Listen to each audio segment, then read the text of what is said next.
I'm ready. Okay. Congratulations on the win. After your last fight, you said you were deserving of the title shot.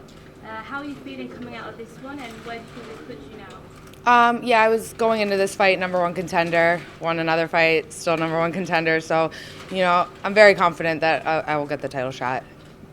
How much did visualization help in this? Because you told that story about how you used to walk by Madison Square Garden every day. Did you feel like that actually helped in the fight, just to kind of keep that mindset of, hey, I'm going to win here? Yeah, I mean, I definitely always want to win no matter where I am, but it was really nice this week being able to, train at Henzo's, be with my teammates, my friends that live around here, being able to just, they take a 15-minute Uber to come with me, help me cut weight, being around like my teammates and everything. That was really nice, and I think that kind of brought like a different calmness around fight week and kept me relaxed. I got to train at Henzo's this week, which was amazing. So, last time I was in Madison Square Garden, I got my first loss, so I was definitely happy to be back with redemption. So Maya missed weight, and by a decent margin. Mm-hmm. Did that sort of spur you on a little bit extra, or does that make the win a little bit better? Well, yeah, it makes it better because I get more money. So I was like, yep, I knew she came in heavy, and I was like, I hope this girl weighs a pound over so I can get some extra money.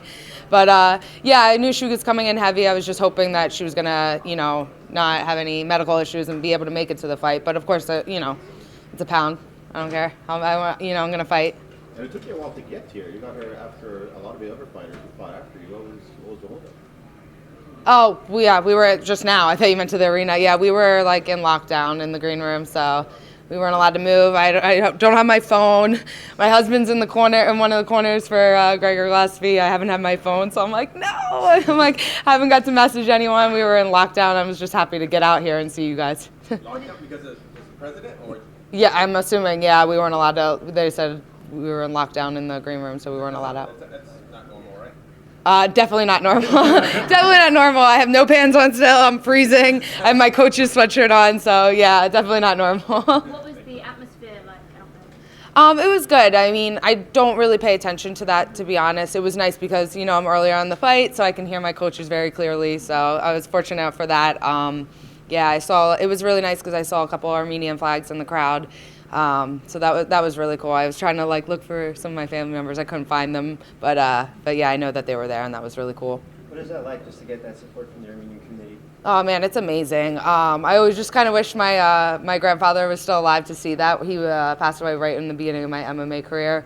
If he could have seen that, man, that would have meant the world to him. But yeah, seeing the Armenian crowd and the support that I've got from them is like nothing else, and it's just amazing. What do you think your grandfather would say to you today if he saw you win this fight at Madison Square Garden? I think he would finally realize I'm not still doing karate anymore, that I'm doing that. He always thinks, he would always think like, oh, you're still doing karate tournaments? I'm like, no, I'm in the UFC, but, yeah, he would definitely be proud of me. Assuming you get the next title shot, when would you like to have it? Just whenever they give it to me, I'll take it. Valentina's, I know, as everyone knows, she's always down to fight. She likes to stay very active. She hasn't fought in a while, but she did fight, I think, 3 times this year. So there's a lot of fights that are already booked. So you never know. I'll stay ready, and, whenever it comes, I'm ready to go. How do you see yourself matching up with her? Really good. I think that we're both counter strikers. I've been sparring lefties for the last, year, because I knew that she was lefty and stuff. Yeah, I think that I'm excited. I think that I match up with her really well. If Valentina ends up getting another matchup, what are you going to do? Are you going to sit on the side? Are you going to sit out and wait for it? Or will you take the fight? Probably throw a temper tantrum first. Yeah, I mean, I just got to go see what the timeline is. When they offered me Jennifer Maia, I was like, Valentina after her last one just kept saying my name. So I'm like, all right, this is going to happen. And then they offered me Jennifer Maia, and I was like, can I wait for Valentina? And doesn't always work like that. They're like, no, you can't. You want to wait, but that's not always an option. So, yeah, I mean, I just gonna hope for the best and hope that I hope that I get that matchup, and we'll see from there. Valentina has been extremely dominant. What tools do you bring to her that other challengers that have come up short haven't been able to bring? I think that my striking is very technical. I think the other girls that she's fought are just tough. I've been boxing. I've won Golden Gloves. I've been boxing since I was 15 years old. Kickboxing, I have footwork, head movement. I change different punches. I'm a little bit higher technical knowledge when I'm in there with the striking, whereas I feel like the other girls that have faced her are just kind of tough and aggressive. It seems you mentioned footwork. It seems if you do challenge her next, it seems you'd be one of the most mobile fighters she's ever fought. Do you think that's been an issue, with people trying to beat her? Yeah, like I said, I just think that most girls that go with her just try to be like as aggressive as they can. They don't really have a smart game plan with it. It's not just about physical ability; it's also about mental ability and being able to game plan. And that's where I think I have an advantage. I'm tall, I move a lot. My style might not be the most exciting, but it frustrates opponents a lot and it throws their game off, and that's when I'm able to capitalize and get the wins. How cool was it seeing Corey Anderson get that win? Yeah, it's really good. We were just in the green room, I was watching, and I was like almost to tears. We train together all the time, and he's just the nicest, sweetest guy, and getting that win for him, I know how important that is. I'm really good friends with his wife, and he just had his son, and he's here today, so that's a special moment. I'm really happy. How cool is it that you could both potentially be fighting for a title next? Yeah, definitely. I mean, we kind of like just got into the UFC around the same time. We kind of were on the same ladder, kind of the same like style a little bit, movement and everything. So we definitely are really close, and that's awesome to be able to train together. Have you ever seen Corey like that and fired up that much after a fight? I mean, it was kind of crazy seeing him like that afterwards, even taunting Johnny Walker right after the win. Yeah, I mean, I kind of relate to Corey where, we're not the type that, I think we always have a chip on our shoulder. We don't get, as enough recognition as we should. We're both the same. We don't talk a lot of smack. We just do. We get criticized, for sometimes being boring and fighting. But, we both work our ass off, and I just know that emotional, like he never says anything, and then just to get that finish and how like meaningful that is for him, I think no one can understand how overwhelming that is.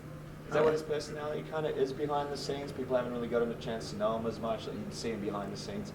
Is he a lot sort of more animated than what people realize in real life? Yeah, he's always like, he's a nice guy. He's always cracking jokes. Me and him are always like busting on each other and stuff. He's definitely not like, he's far from disrespectful. He's really nice, but he's definitely a jokester. We're always dancing around, making fun of each other. But yeah, he's a really nice guy. You mentioned being close with his wife. Is it frustrating for the people around him, both family and training partners, to see him get that lack of respect from, to some degree, the promotion, perhaps the media and the fans as well? Yeah, but I think that, I think I can relate to that. You get criticized if you don't get a finish, but, you gotta win. People don't understand that. People want fighters to just go out there and do crazy things, do jump spinning kicks, and take a risk. And it's like you could do all that stuff and lose, and people are like, "Oh, they're a really cool fighter." It's like, yeah, well, you think I'm cool because I did all that stuff, but my paycheck is cut in half. So, the most important thing is winning, and you know what I mean. I think for people like me and Court, we're just kind of used to it, and it's just, having that strong like family around us and just knowing what's important and not worrying about that is the most important thing. First win as a married woman. How does that feel? Really good. Yeah, definitely good. Like I said, my husband corners Gregor Gillespie, so he's in the back, but we were on the lockdown, so I haven't seen him yet. So I'm happy I got that good energy in Gregor's locker room for tonight. And what was more nerve-wracking and emotional, preparing for this fight or preparing for the wedding? Oh, definitely the fight. For my wedding, everyone's like, "Oh, you're gonna be so nervous." I'm like, "This week is so much pressure and everything." I was like, "You guys have never had fight week. I don't have to cut weight. I can drink and hang out with my friends all week." So yeah, definitely a fight is a little bit more nerve-wracking. Have you ever had conversations with the UFC about what it would take to get you a title shot, like officially?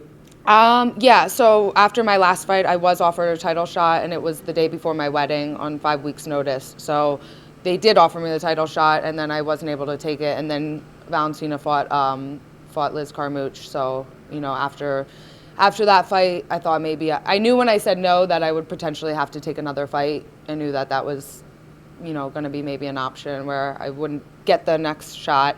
But Valentina was saying my name after her last win, so I was kind of hopeful. And then when they called, I'm like, all right, she's been saying my name. They're calling for that. And then they were like, all right, Jennifer Maia. I was like, are you serious? I was like, oh, do I have to? Can I wait for Valentina? And they're like, no. Was there any talk where if she missed weight, you took the fight, you made it WC a favor by staying into the fight, like you win this title shot? Was there any inkling of that, like keeping this fight intact, title shot? I mean, the option to not take the fight because she missed by a pound was never even a thought in my mind. But, you know, before I took this fight, I asked for Valentina, and they said I needed this fight first. So, yeah, we'll see what they say after this. Did you watch Carmouche and Valentina on your, I guess, back before your wedding? Yeah, no, I didn't watch it, but I kind of like saw highlights of it, yeah. Oh, there were highlights. Yeah, yeah, I saw a little bit of it. Yeah. I mean, it was not a, Yeah. No, I definitely. it's a fight because you can talk about exciting versus boring. Yeah. I mean, in that fight, kind of, I think an exciting fight. I think that Valentina, everyone was a little hard on her for that fight. I think coming off of from a vicious head kick knockout, then everyone kind of expects every fight to be like that, and it's really hard. So I think she won. She's a champion. She won 5 rounds in a row. So, you know. Was that more impressive than the eye knockout, dominating 5 rounds versus the spectacular? No, I think that head kick knockout. I mean, come on. I'm like, that's definitely better. But yeah, you know, I mean, she's a champ for a reason. She knows how to win. So I think that's, yeah. Good. Thank you.